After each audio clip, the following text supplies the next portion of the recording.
इसवी सनाच्या 6व्या शतकामध्ये भारतात आलेल्या झुआनझांग ज्यांना आपण म्हणतो, त्या झुआनझांग यांनी इथे बुद्धांची एवढीच मोठी मूर्ती, लाकडाची मूर्ती पाहिलेली होती. आपल्याला थोडस खास करून बौद्धांना संस्कृतचा वावगा आहे, पण विशेष करून संस्कृतमध्ये जास्त आपले ग्रंथ आहेत आणि ती संस्कृत मधूनच मांडले गेले. बुद्धांचं जो चरित्र आहे, ज्या लेण्यामध्ये जी शिल्प आपण बघायला भेटतं, बुद्धाचं चरित्र जे बघतो ते अश्वघोषांची देण आहे. आणि अश्वघोषांच्या माहितीप्रमाणे, अश्वघोषांनी सांगितल्याप्रमाणे बुद्धांचं रिप्रेझेंटेशन झालं. कारण बुद्धांच्या 500 वर्षाच्या महापरिनिर्वाणाच्या नंतर बुद्धांची मूर्ती बनत होती, त्याच्यामुळे त्यांच्यासमोर कोणतं मॉडेल नव्हतं. त्याच्यामुळे अँजेलस जो आर्टिस्ट होता, ग्रीक आर्टिस्टन्स होता, आणि त्याच्यामुळे त्यांनी आपला जो दैवत होता अपोलो, या अपोलोला त्यांनी नजरेसमोर ठेवून बुद्धांची मूर्ती कोरवली. ते बुद्धांच्या मुखावरती जे ते डॉट डॉट काही गोगल काय आहेत ते काय आहे ते? दानदाता पहिला फक्त दान द्यायचा आणि आपलं नाव करून घ्यायचा. पण आता काय झालं, कार्ला लेणीच्या नंतर दुसऱ्यांदा आपल्याला दिसतं की दानदाते जे आहेत हे दान करताना आपलं स्वतःला चित्र कोरून घेत होतं. तर हे दुसरे तिसरे कोणी नाहीत, तर हे दान करते. ताराची मूर्ती बघायला मिळत नाही. ती ताराची मूर्ती ही दीपतारा एकमेव आहे अख्ख्या महाराष्ट्रामध्ये. अख्ख्या महाराष्ट्रात म्हणण्यापेक्षा अख्ख्या भारतामध्ये दीपतारा ही एकमेव आहे. अवलोकितेश्वर, बोधिसत्व अवलोकितेश्वर दिसतात, ज्यांच्या हातामध्ये माळा तुम्हाला दिसेल, उजव्या हातामध्ये माळा आहे. तर माळा जपण्याची जी पद्धत आहे ती आपल्याकडे बुद्धिझमनी दिलेली आहे. प्रामुख्याने आपल्याला महाराष्ट्रामध्ये किंवा भारतामध्ये 3 शिल्पशैलींचा प्रभाव आहे. गांधार, मथुरा आणि अमरावती या तिन्ही शैलींचा याच्यावर प्रभाव नाही. ही गुप्त शैलीमधली ही मूर्ती आहे बुद्धांची. आणि बुद्धांची पहिली जी ह्युमन फॉर्म मधली जी मूर्ती आहे ती भारतातल्या कुठल्याच माणसाने दिलेली नाही, त्या काळातल्या भारताच्या लोकांनी दिलं. म्हणजे त्याला आपण सिथियन राजे म्हणतो. त्यांचं नाव होतं कनिष्क. सर, लेणी क्रमांक 3च्या जे बाहेरील जे गेट बनवलेलं आहे त्याच्यावर आपल्याला शिल्प पाहायला मिळतं. ते पहिलं शिल्प कसलं आहे सर?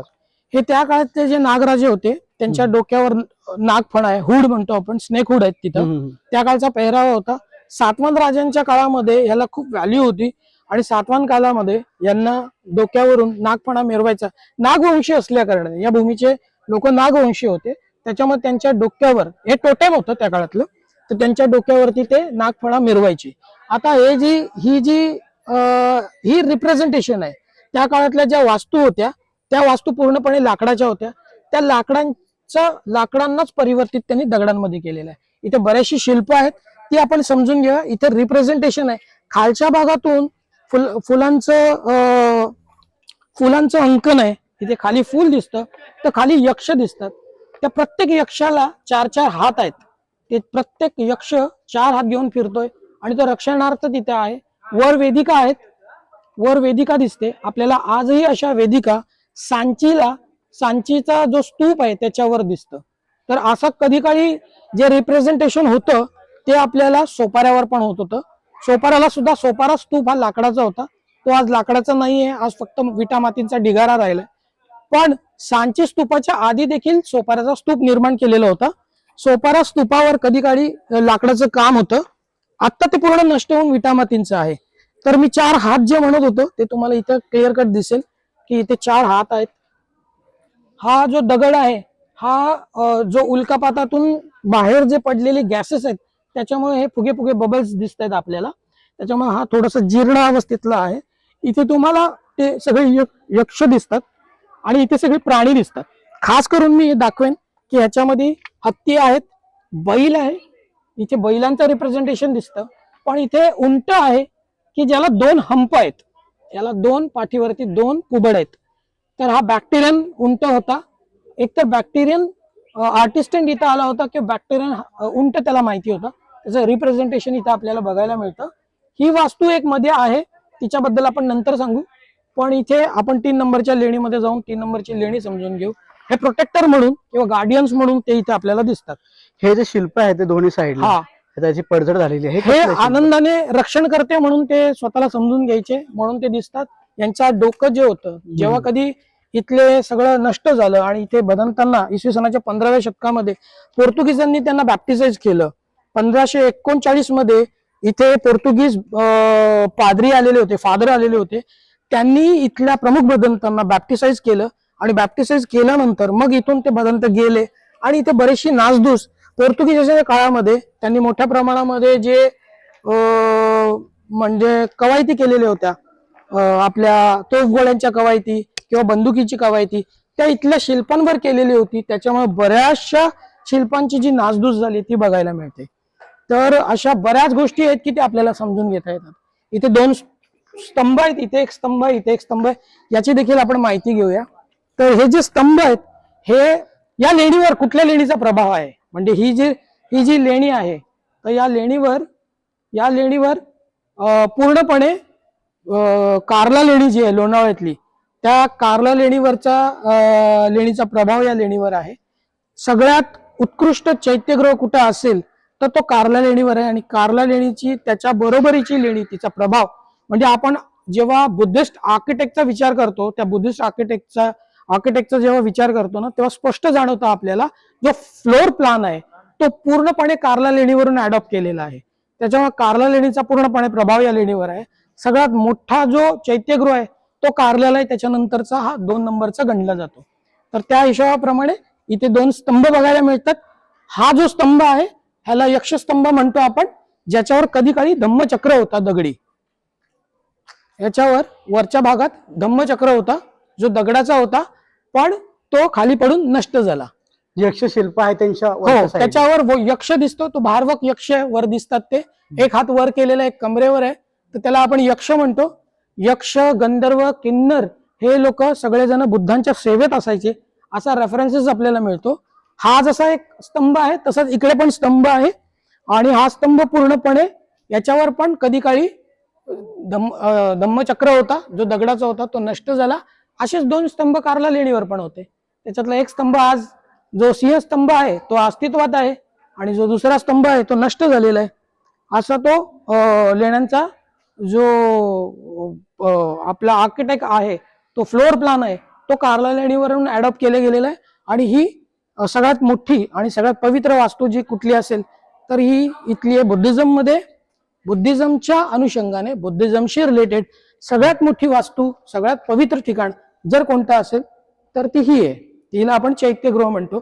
इथे चैत्यगृह म्हणजे काय, तर इथे चैत्य आहे म्हणजे तो स्तूप आहे, ज्याला पूजण्याची पद्धत बुद्धिझम मध्ये होती.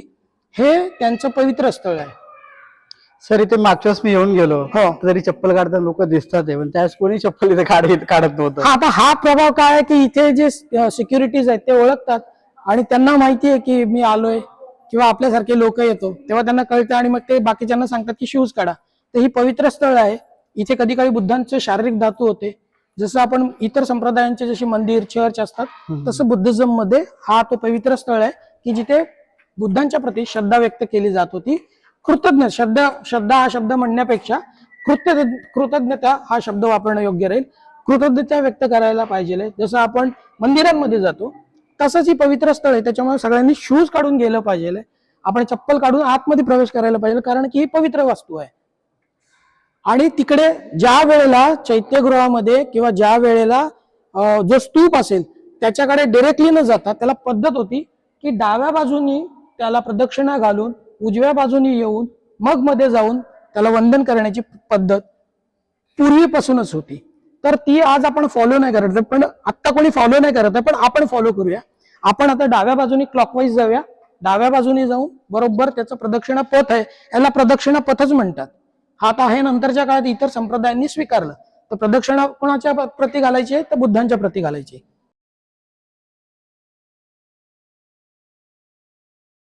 सर माझा एक प्रश्न होता, आतमध्ये आपल्याला स्तंभ पाहायला मिळतं, त्याच्यावरती देखील नक्षीकाम, कोरीकाम झालेलं आहे, पण हे पुढील जे पिलर आहेत त्याच्यावरती काही कोरीकाम दिसत, त्याचं कारण? बघा, ही सगळ्यात मोठी वास्तू आहे. या लेण्यांवरती म्हणजे इथे आजच्या स्थितीमध्ये आपल्याला जवळपास 109 लेण्या आज जरी दिसत असल्या तरी इथे 300च्या वर लेण्या होत्या. त्याच्यातली सगळ्यात मोठी वास्तू ही आहे. हिला आपण चैत्यगृह म्हणतो. हिची रचना कशी असते, तर ह्याचं जे छत असतं ते नेहमी अर्धगोलाकार असतं, म्हणजे आपला उलटा जो यू आहे त्याच्या आकाराचा तो छत असतो, आणि खाली येऊन तो एका स्तंभांवर टिकतो. तर शिल्पकलेतलं म्हणजे बुद्धिझम मधलं आर्ट अँड आर्किटेक्चरचा जेव्हा विचार आपण करतो, तुम्हाला त्याच्यासाठी उपयोगी पडेल डॉक्टर एस नागाराजू सर यांचं Buddhist architecture of western India हे जे पुस्तक आहे त्याच्यामधून त्याचे तुम्हाला इन्फॉर्मेशन मिळतात आणि याच्याबद्दल बरेचशी गोष्टी आर्किटेक्चरच्या बद्दल आणि फ्लोर प्लॅन बद्दल एस नागराजू सर खूप चांगल्या पद्धतीने समजावून सांगतात. तर आता याच्यामध्ये स्तंभ जे दिसतात आपल्याला, तर सुरुवातीच्या काळातले जे स्तंभ होते ते सगळेच्या सगळे अष्टकोनी होते. अष्टांगिक मार्गाला म्हणजे बुद्धिझम मधला जो अष्टांगिक मार्ग होता त्या अष्टांगिक मार्गाला समर्पित असलेले हे स्तंभ होते. आता अष्टांगिक मार्गाला समर्पित असलेला अष्टकोनी स्तंभ तर आपल्याला इथं दिसतो, पण इथे त्याच्या आधी आपल्याला इकडे काही स्तंभ दिसतात की त्यांच्यावरती आपल्याला कॅपिटल्स दिसतात. त्याला आपण कॅपिटल्स म्हणतो आणि इथे खाली त्याला बेस म्हणतो. तर त्याला मराठीमध्ये शीर्षस्तंभ नाव आहे आणि याला घट म्हणतो. तर इथे कधी शीर्षस्तंभ आहे तर कुठे घट आहेत, कुठे घट नाही आहेत. तर त्याचं कारण असं आहे की ही वास्तू जेव्हा बनत होती तर ही वास्तू बनत असताना इथे दान येणं ते खूप कमी झाल्या कारणाने आणि दान येत नव्हतं, तर ही वास्तू पूर्ण होण्यास विलंब लागत होता. तर मोठ्या प्रमाणामध्ये इथे त्यावेळेला युद्ध पण चालू होतं आणि त्याच्यामुळे जो दान येणारा जो सोर्स होता तो कमी झाल्या कारणाने आपल्याला ते काही स्तंभ जे आहेत, काही वास्तू जे आहेत, ही वास्तू लवकर लवकर आवरण्याच्या म्हणजे तिला फंडिंग जो होत होता, जो धम्मदान होत होता तो कमी प्रमाणात येत होता.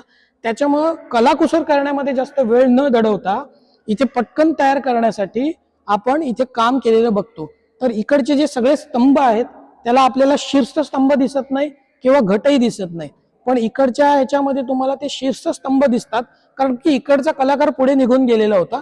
त्याच्यामुळे तिकडे घट न तयार करता, कारण ते वरून तयार केलं जात होतं. कधीही लेणी कोरली जाते ती वरून खाली कोरली जाते, तर तुम्हाला तिथं शीर्षस्तंभ दिसतं पण खाली घट दिसत नाही. त्याचं कारणच हे आहे की घाई गडबडीमध्ये कशीबशी ही एवढी मोठी प्रोजेक्ट होता हा पूर्ण करायचा होता. त्याच्यामुळे तुम्हाला ते स्तंभ जे आहेत ते लवकर लवकर आटपून हे काम लवकरात लवकर केलं गेलंय असं याच्यातून दिसतं.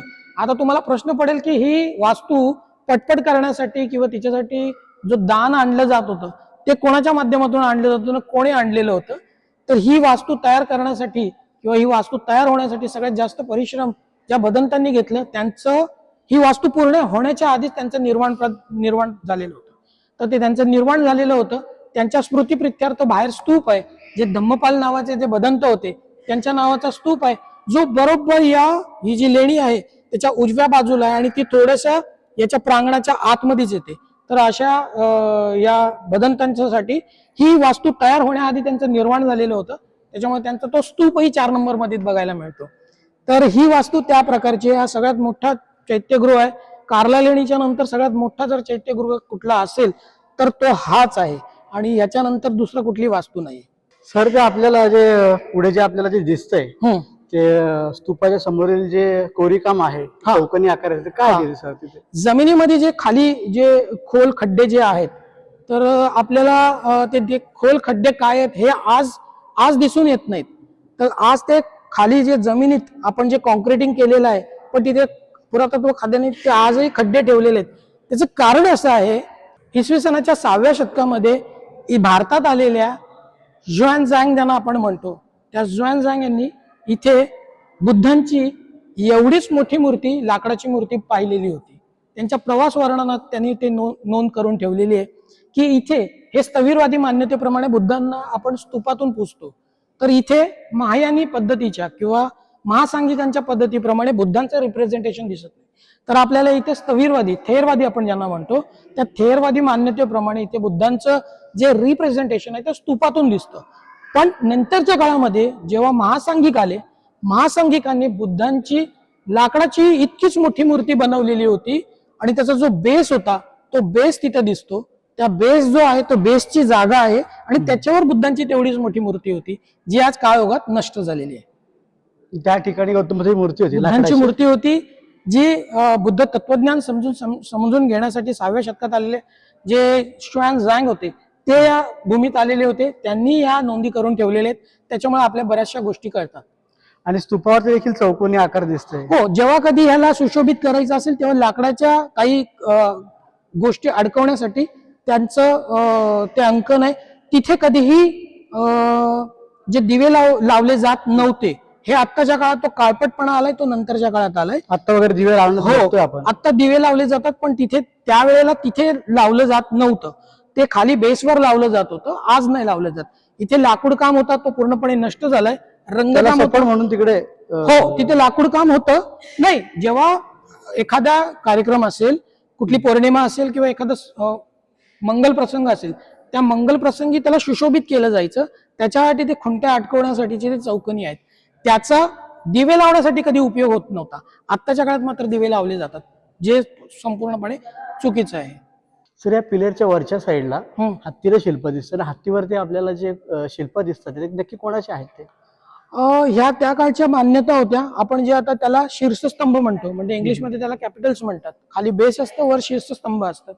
ही आपल्याकडच्या जे पर्शियन्स किंवा रोमन्स यांचे इन्फ्लुएन्स होऊन आपण ते कॅरेक्टर्स चूज केलेले आहेत, पण ते आपल्या मान्यतेचे आहेत. तर याच्यामध्ये स्पेशली ते हत्ती दिसतात, त्याच्यावर जाणारे युगुलं दिसतात. पण असं करत करत आपल्याला जर आपण इथे या तिसऱ्या स्तंभावर आलो, म्हणजे इथूनच जर वरचा स्तंभ बघितला, तो स्तंभ जो तिसऱ्या क्रमांकाचा आहे, ते बुद्धांचं रिप्रेझेंटेशन स्तूपांमध्ये जसं होतं तसंच बुद्धांचं पाय पूजण्याची पद्धत होती. तुम्ही जर नीट निरखून बघितलं तिथे तर 2 हत्ती आहेत. त्या 2 हत्तींच्या सोंड्यांमध्ये कुंभ आहे या ठिकाणी. हो, त्याच्यामध्ये कुंभ आहे त्यांच्या याच्यामध्ये. अच्छा, इथे बुद्धांचं शिल्प येते. हा, तर ते बुद्धांचं रिप्रेझेंटेशन आहे. बुद्धांना ज्या झाडाखाली, म्हणजे ज्याला आपण बोधिवृक्ष म्हणतो, त्या बोधिवृक्षाचं रिप्रेझेंटेशन तिथे आहे. त्याला अभिषेक करणारे 2 हत्ती दिसतात. त्यांच्यामध्ये 2 घट आहेत. बोधिवृक्षाचं अंकन दिसतं. बुद्धांना जिथे ज्ञान प्राप्त झालं तिथे खाली वज्रासन दिलेलं होतं चक्रवर्ती सम्राट अशोकांनी. ते वज्रासनाचं अंकन पण दिसतं. आणि त्याच्यानंतर त्याच्यावर बरोबर 2 पावलं दिसतात, जे बुद्धांच्या रिप्रेझेंटेशनचं प्रतीक आहे. ते 2 पावलं जे आहेत ते आजही दिसतात, जे त्यावेळेला सिरीपाद म्हणून पूजलं जात होतं. ते आजही तिथे आहे. ती 2 पावलं तुम्हाला तिथे दिसतात की ते बुद्धांचं रिप्रेझेंटेशन आहे. बुद्धांना थेरवादाप्रमाणे बुद्धांना प्रतीकांच्या स्वरूपातून पूजलं जात होतं. त्याचं रिप्रेझेंटेशन तिथे दिसतं. आपल्याला माहिती आहे, आपल्या पाली गाथेमध्ये गाथा आहे, बुद्ध गाथा. वंद गंध गुणोपेतम एतम कुसुम संतती पूजयामी मुनिंदस्य सिरीपाद सरोरे. तर सिरीपाद हे जे शब्द आहे, सिरी म्हणजे जो सर्वश्रेष्ठ व्यक्ती होऊन गेला, पाद म्हणजे त्याचे पाय. ते 2 पावलं रिप्रेझेंटेशन आहेत बुद्धांचं. ते आजही आपल्याला बघायला मिळतं. सर, या एका पिलरवरती आपल्याला बुद्ध स्तंभ देखील पाहायला मिळतो. काय हे पण बुद्धांचं रिप्रेझेंटेशन आहे. हे बुद्धांना आपण जसं स्तूपातून पूजण्याची पद्धत होती तेच तुम्हाला तिथे दिसतंय. ते मध्ये स्तूप आहे, त्याच्या बाजूला बरोबर 2 नागराजे आहेत, ज्यांच्या हातामध्ये कुंभ आहे, आणि ते बरोबर त्यांच्या पाठीमागे 2 हत्ती आहेत. ते स्तूपाला वंदन करतायत, स्तूपाला पुजतायत. असे ते रिप्रेझेंटेशन आहे. जसं इथे रिप्रेझेंटेशन आहे तसं तुमच्या पाठीमागच्या देखील स्तंभावर तुम्हाला रिप्रेझेंटेशन बघायला मिळेल. तर हे स्तूपांना पूजण्याची पद्धत प्राचीन आहे, याचे ते द्योतक आहे. बाजूला स्तंभावरती आपल्याला सिंह आहे. तर सिंह आहे, 11 विक्राळ आहे. आपलं मनही तसंच असतं, 11 विक्राळ आहे. आणि त्याला पण आपण वश करू शकतो, असं त्याच्यात दाखवलेलं आहे. ते आता जीर्ण झालेल्या अवस्थेमध्ये. सर, इथे आपल्याला दगडामध्ये उंच अशी गौतम बुद्धांची मूर्ती कोरण्यात आलेली आहे. काय या शिल्पाचं महत्व? ज्या वेळेस हा चैत्यगृह निर्माण झाला त्यावेळेला ही जागा पूर्णपणे मोकळी होती. इथे कुठल्याही प्रकारचं शिल्प नव्हतं. इथे शिल्प नव्हतं, इथे वर शिल्प नव्हती. इथे फक्त तो चैत्यगृह होतो, आपण जो स्तूप बघतो तो होता. पण ही घटना आहे इसवी सनाच्या 2ऱ्या शतकातली.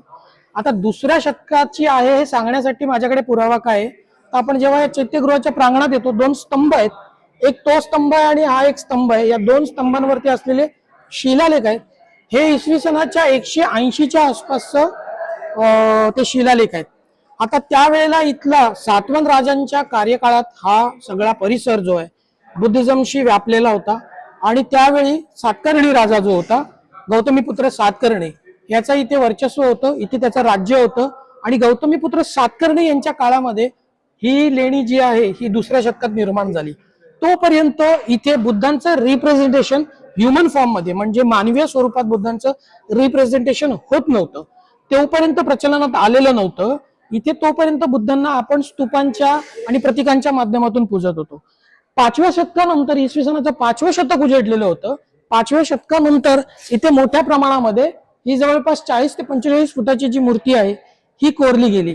आता याचा प्रभाव म्हणजे ही जी मूर्ती बनली, ही ते जे व्यापारी आलेले होते, इथे मोठ्या प्रमाणात व्यापार होत होता आणि व्यापारी लोकांनी हे बघितलेलं आणि याचा इन्फ्लुएन्स घेऊन कंधार मधली जी बामियान मधली मूर्ती आहे ती याचा इन्फ्लुएन्स घेऊन तिथे तयार केलेली होती, कारण हे ट्रेड रूट वरती होतं आणि ट्रेड रूटवर असल्या कारणाने ही याची प्रतिकृती पूर्णपणे आता जी तालिबानी लोकांनी जी उडवलेली जी अफगाण मधली जी मूर्ती आहे ती बॉम्ब वगैरे ती लागून हा उडवली. ती ह्याच्यावरून रिप्रेझेंटेशन होत होतं, ह्याच्यावरून ती घेतलेली होती. आणि ही प्रलंब आपली ही जी आहे ही स्थानक मूर्ती आहे बुद्धांची. हिचा चिवराचं काठ वगैरे आजही चांगला आहे आणि हे नंतरच्या काळात सगळे निर्माण झालेले बुद्ध आहेत. मी मगाशी सांगितले हे सप्तबुद्धांची प्रथा आहे. इथे जे दिसतात हे सगळे बसलेले हे सगळे बुद्ध आहेत. इथपर्यंत सप्तबुद्धांची प्रथा आहे.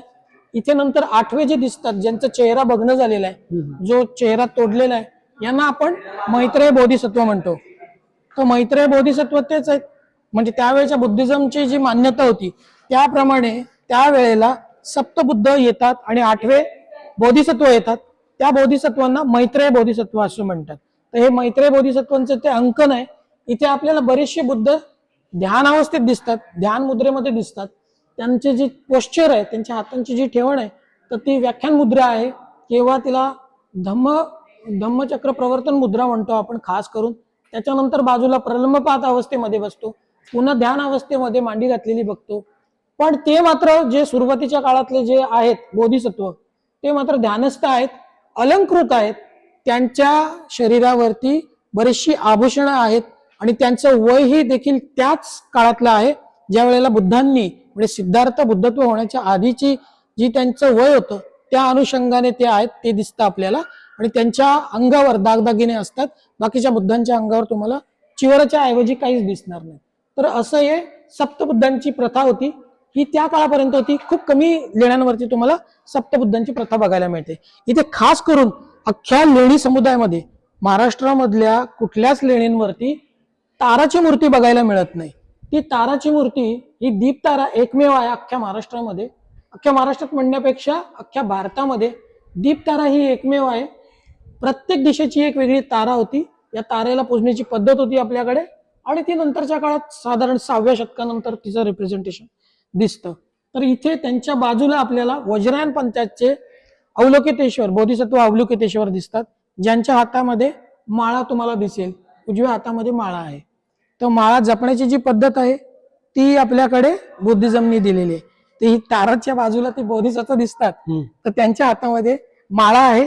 आणि तुम्हाला सगळ्या कम्युनिटीमध्ये सगळ्या रिलीजन मध्ये जी माळा जो म्हणजे हिंदुझम मध्ये पण ती माळा पूजली जाते, ख्रिश्चनिटी मध्ये पण मानली जाते, परत तुम्हाला मुस्लिम कम्युनिटीमध्ये पण बघायला मिळेल की सगळ्यांकडे माळा जपण्याची जी पद्धत आहे ती सगळ्याकडे आहे. तिला 108 मणी असतात आणि सगळ्यात प्राचीन पुरावे जे आहेत ते तुम्हाला लेण्यांवरती बघायला मिळेल.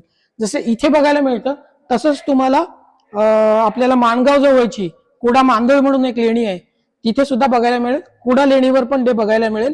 किंवा तुम्हाला इथूनच जवळ असलेली नाशिकची लेणी, जिला त्रिरश्मी लेणी म्हणतो, तिच्यावर पण बोधिसत्वांच्या हातामध्ये ते दिसेल. हे जेव्हा येतात तेव्हा समजून जायचं की हे रिप्रेझेंटेशन वज्रायन पंथाचं आहे. वज्रायन पंथाचं आता अस्तित्व दिसतंय इथे, असं आहे. आणि हे जे शिल्प आपल्याला इकडे दिसतंय हे राजा राणी त्यावेळेसचे होते का? नाही. आता हे जे इथे 2 स्तंभ आहेत, या 2 स्तंभांवरती शिलालेख आहे. या 2 शिलालेखांमध्ये गजमित्त आणि गजसेन नावाचे 2 व्यक्तींचा उल्लेख येतो. म्हणजे इसवी सनाच्या 2ऱ्या शतकामध्ये हे स्तंभ तयार झालेले आहेत. इथे त्यावेळेला सातकर्णी राजा जो होता, गौतमीपुत्र सातकर्णी, सातवाहन घराण्यातला सगळ्यात प्रभावशाली राजा होता, ज्यांनी मोठ्या प्रमाणामध्ये इथलं सगळं साम्राज्य उभं केलेलं होतं. गौतमीपुत्र सातकर्णींच्या याच्यामध्ये व्यापारी जे होते गजमित्त आणि गजसेन यांचं दान आहे. आणि हे फर्स्ट टाइम होत होतं की आता इथे म्हणजे कार्ला लेणीच्या नंतर कार्ला लेणीवरती पहिल्यांदा दानदाता आपल्याला स्वतःला करून घेतो. हे पहिल्यांदा रिप्रेझेंटेशन झालं. आपल्याला दानदाता पहिला फक्त दान द्यायचा आणि आपलं नाव करून घ्यायचा. पण आता काय झालं, कार्ला लेणीच्या नंतर दुसऱ्यांदा आपल्याला दिसतं की दानदाते जे आहेत हे दान करताना आपलं स्वतःला चित्र कोरून घेत होतं. तर हे दुसरे तिसरे कोणी नाहीत, तर हे दान करते. हे दानदाते जे आहेत ते आहेत. त्यांची समृद्धता आपल्याला दिसते. त्यांच्या शरीरावरून, शारीरिक ठेवण्यावरून ते समृद्ध आहेत हे कळतं. त्यांच्या गळ्यामधले आभूषणं दिसतात, त्यांच्या डोक्यावरचे मुंडासे दिसतात, त्यांच्या गळ्यामधले, कानांमधले सगळं काही आभूषणं दिसतात. पण स्त्रियांच्या गळ्यातलं एक आभूषण मात्र इथं दिसत नाहीये, जे प्रचलनात आत्ता आहे, त्या काळात नव्हतं. म्हणजे हे इसवी सनाच्या दुसरं शतक आहे. इथे महिलांच्या गळ्यामध्ये वरचं अधोवस्त्र जे आहे ते उघडं आहे, वरचं वस्त्र घातलं जात नव्हतं.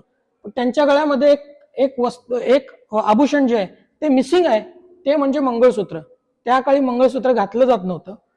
आत्ता ते प्रचलनात आहे, त्यावेळेला नव्हतं. आणि हे व्यापारी होते, समृद्ध होते, त्यांच्या हातामध्ये बटवा, पैसे त्यांच्याकडे खूप मोठ्या प्रमाणात होते, समृद्धता होती. त्याच्यामुळे त्यांचे जे शारीरिक ठेवण आहे ती खूप स्थूल आहे आणि खूप चांगल्या पद्धतीने ते पैसे पाणी ठेवून आहेत. त्याच्यामुळे त्यांना मोठ्या प्रमाणात दान दिल्याचं आपल्याला इथे दिसून येतं.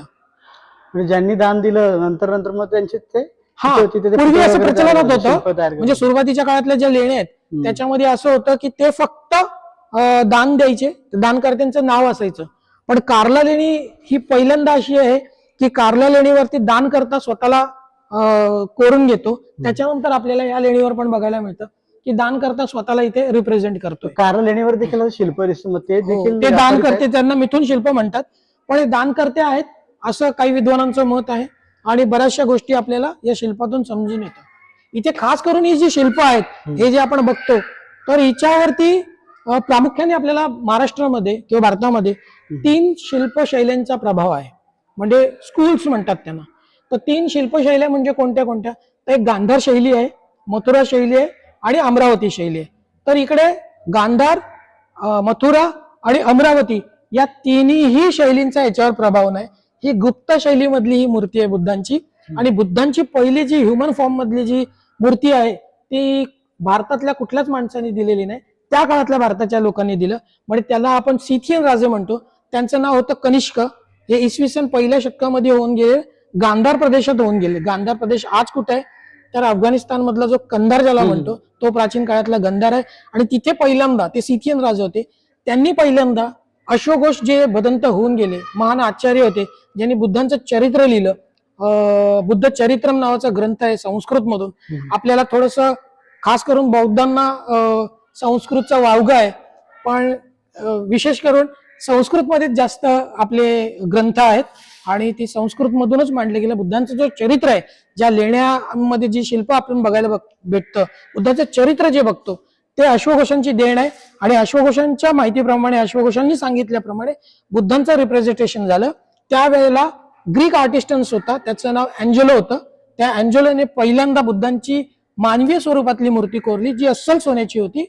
बाह्य रिप्रेझेंटेशन होतं, फीचर्स जे होते ते पूर्णपणे इंडियन होते. पण फेस जो होता, जो चेहरा जो होता, कारण बुद्धांच्या 500 वर्षाच्या महापरिनिर्वाणाच्या नंतर बुद्धांची मूर्ती बनत होती, त्याच्यामुळे त्यांच्या समोर कोणतं मॉडेल नव्हतं.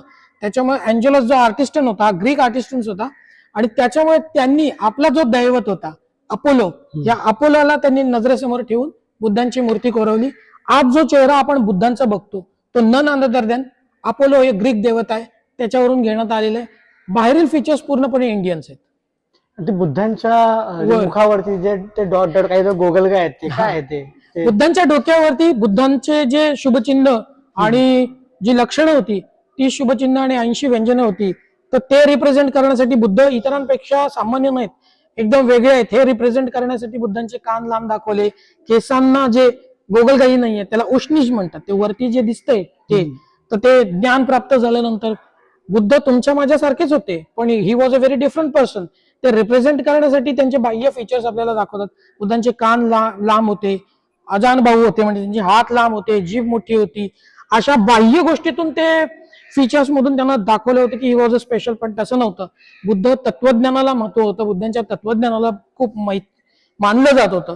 म्हणजे इसवी सनाच्या 4-5व्या शतकापर्यंत बुद्धांच्या चरित्रापेक्षा, बुद्धांच्या चरित्रामध्ये इंटरेस्ट घेण्यापेक्षा बुद्धांच्या तत्वज्ञानाला खूप व्हॅल्यू होतं आणि बुद्धांच्या तत्वज्ञानालाच महत्व आहे. आजही आपल्या बाजूचा जो द्वीप देश आहे, जो श्रीलंका आहे, तो बुद्धांच्या ह्युमन फॉर्मला मानण्यापेक्षा त्यांच्या तत्वज्ञानाला मानतो.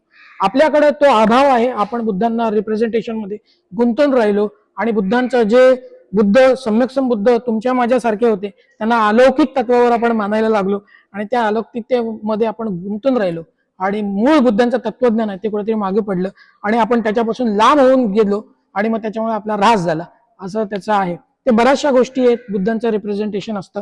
आणि आपल्याला इसवी सनाच्या 5व्या शतकामध्ये सिंहनाद सुत्ता आहे. 5व्या शतकामध्ये सिंहनाद सुत्ता होऊन गेलेला आहे.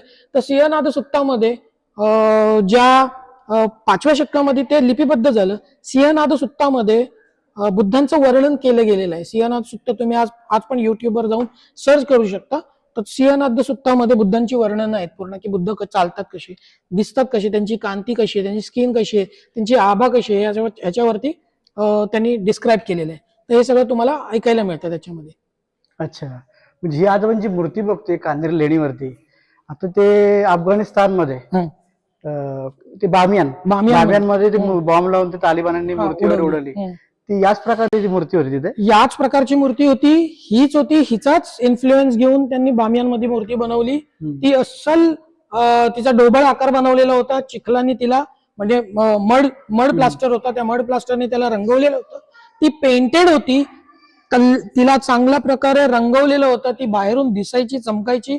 अशा नोंदी तिथून त्या प्रवास करणाऱ्या व्यापाऱ्यांच्या आपल्याला मिळतात. तर मोठ्या प्रमाणामध्ये नोंदी त्याच्या सापडतात. नंतरच्या काळात जसं आता इथे जीर्ण झालंय, ही कधी रंगवलेली होती. काही तिकडे पण बाकीचे शिल्प आहेत, मी रंगांचे अवशेष दाखवेन. इथे रंगकाम केल्याचे काही पुरावे आहेत. ते रंगकाम पूर्णपणे नष्ट झालं आणि नंतरच्या काळात जे पोर्तुगीजांनी खूप नष्ट केलंय, हे जे सगळं दिसतंय हे पोर्तुगीजांच्या काळात झालंय, त्या मोगलांनी तोडलेलं नाहीये. हा खूप ब्राह्मणी इतिहासकारांनी खूप इतिहास खोटा लिहिलेला आहे. अतिशय शोकांतिका म्हणजे भारताची आहे की ब्राह्मणी इतिहासकारांनी फक्त वर्णवर्चस्वाच्या नावाखाली भारताचा इतिहास लिहिला.